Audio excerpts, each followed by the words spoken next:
Journey with Jesus, Day 120, the Good Samaritan, the one who showed mercy.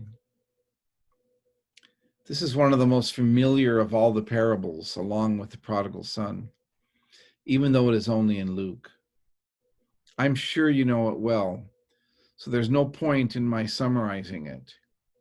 Instead, I want to reflect on its context, which is in all the synoptics. According to Luke, a teacher of the law, to test Jesus, asked, "What must I do to inherit eternal life?" Jesus responds with his own question, "What is written in the law?"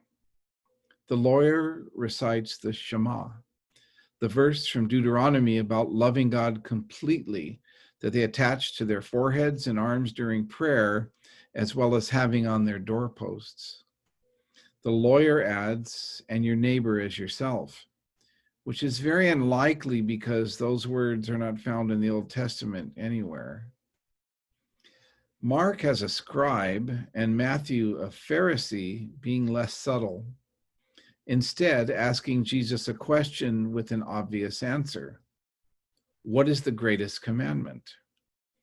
It is Jesus's answer that is surprising. He said, besides loving God completely, that you must love your neighbor as yourself. Having these words coming from Jesus makes much more sense to me. They would have been considered very radical because they connect the love of God with the love of neighbor.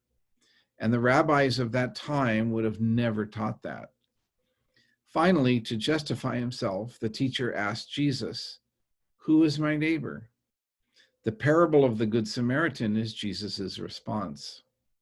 When he was finished, he asked the teacher, "Who was a neighbor?" The teacher knew, and Jesus told him to do likewise.